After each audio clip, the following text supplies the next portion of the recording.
Olá, sétimo ano. Estou aqui mais uma vez para revisarmos o nosso assunto da disciplina de gramática. Este assunto foi o nosso primeiro visto esse ano, que foi verbo. Estudo do verbo. Como assim? Verbo. O que é verbo? Verbo é uma palavra que pode variar em número, pessoa, modo, tempo e voz, indicando ações, processos, estados, mudanças de estados e manifestações de fenômenos da natureza. Quanto ao número, classificamos o verbo em singular ou plural. No quesito pessoa, classificamos em primeira, segunda e terceira pessoa do singular e primeira, segunda e terceira pessoa do plural. No quesito modo, pode ser o modo subjuntivo, indicativo e imperativo. No quesito tempo, presente, passado e futuro. E, por último, voz, ativa ou passiva. Como vocês podem ver, temos dois exemplos.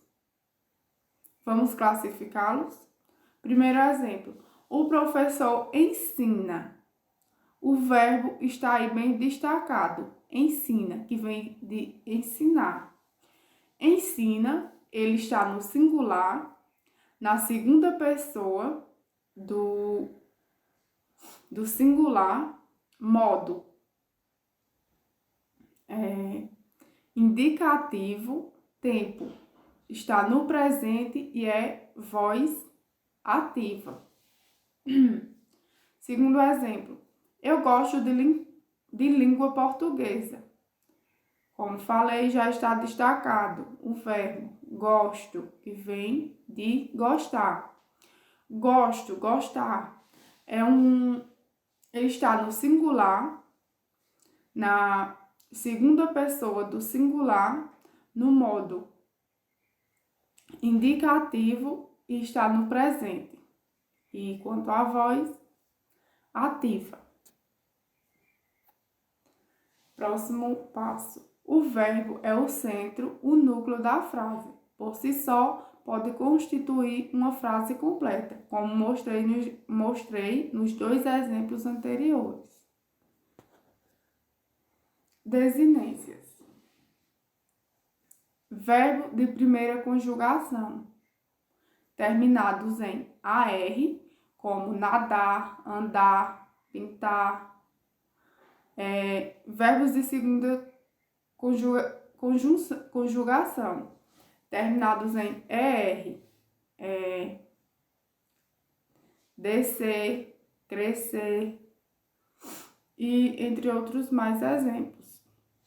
Verbos de terceira conjugação, IR, terminados em IR e em OR. Subir, um exemplo com OR. Agora não veio no meu pensamento. Então, esses são os três verbos de conjunção, terminados primeiro AR, segundo ER e terceiro IR ou OR. Estrutura básica baseia-se em radical, vogal temática e desinência. A tabela a seguir, essa próxima tabela, apresenta alguns verbos segmentados, a fim de ilustrar melhor essa explicação, certo? Como eu já havia falado para vocês, e eu acho que vocês lembram, sobre o radical. O radical é até onde a palavra não se altera. Vocês estão vendo aí os exemplos. Brincar, BRNC. Brincamos também. Correr, CORR. E partir, PART. Então, esses exemplos são os radicais dos verbos.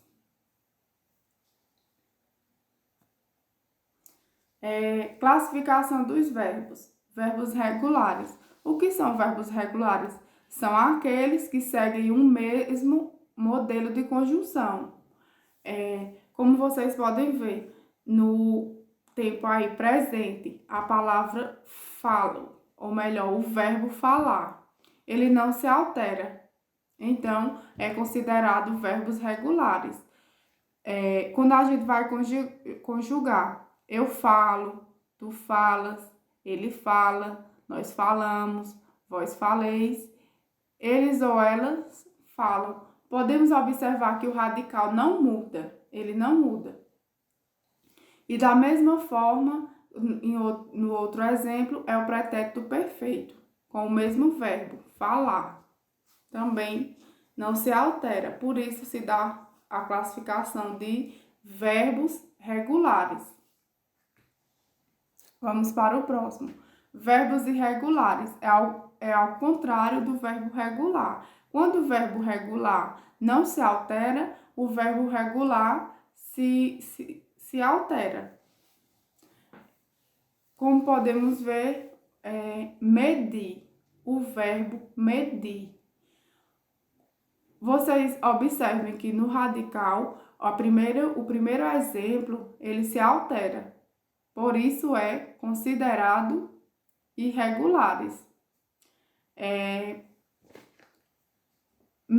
Eu meço, tu medes, ele mede, nós medimos, vós medeis, eles ou elas medem. Por isso que se chama verbos irregulares, porque se alteram. Entenderam? Modos e tempos verbais. Os verbos são flexionados em modos e tempos.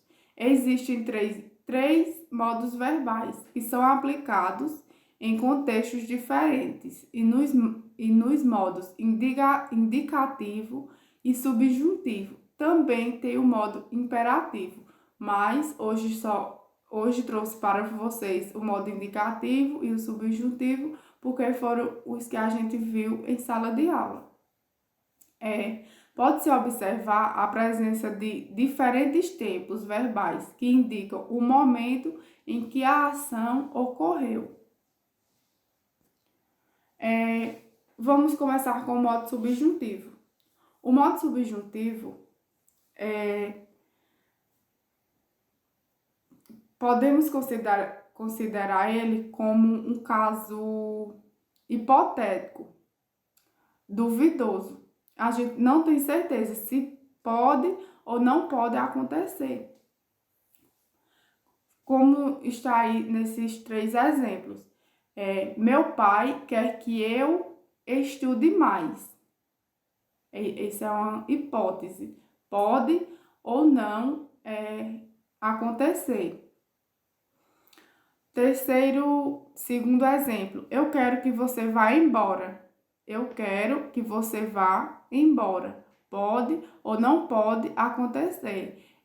Quando o fato é mencionado, quando é considerado incerto, hipotético.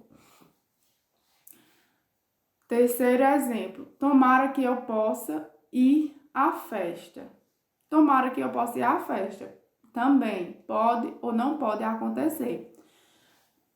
Só destacando uma palavrinha que sempre vem no presente do modo subjuntivo é a palavrinha que. Que eu estude, que você vá, que eu possa. Então,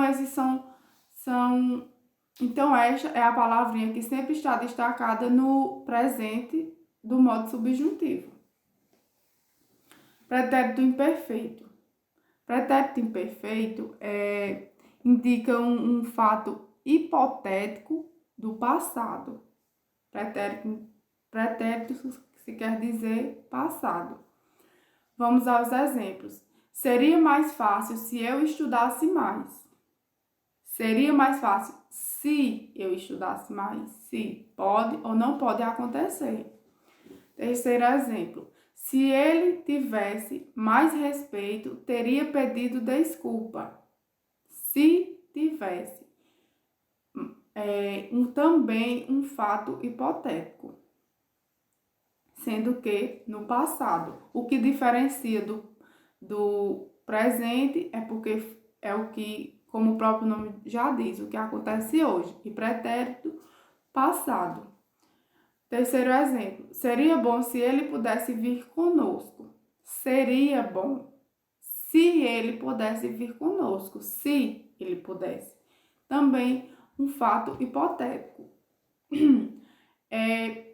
Outra palavrinha que se observa no passado, que é do modo subjuntivo, é a palavrinha se. Se. Se, ela sempre está nas frases que são consideradas pretérito imperfeito no modo subjuntivo, certo? Próximo, futuro. Quando eu estudar mais, serei... Vou mudar só aqui para vocês verem.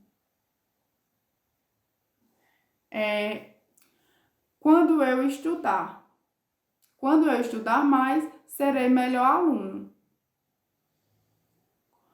Quando eu estudar, então quer dizer, é um fato que irá acontecer, que ainda vai acontecer. Tudo ficará mais fácil quando ele vier morar aqui. Então, tudo ficará mais fácil quando ele vier morar aqui. Então, também é um fato que irá acontecer futuramente. Quando nós quisermos, entraremos em contato com você. Quando quisermos. Então, entraremos. Futuro. Onde se destaca, o que se destaca no futuro, nesse exemplo do futuro, são as palavrinhas se e quando. Nesses três exemplos é mais quando. Quando ele vier, quando nós quisermos, quando eu estudar, são essa palavrinha que faz parte das frases do futuro, no fato que irá acontecer ainda do modo subjuntivo, certo? Hoje vamos parar por aqui, vamos ficar até o modo subjuntivo. Na próxima aula daremos continuidade e vamos ver o modo indicativo, certo? Então, um beijo para todos vocês. Gente, isso é só um resumo do que foi visto em sala de aula, só para lembrarmos, certo? Então, beijos para todos e fiquem com Deus. Até a próxima aula.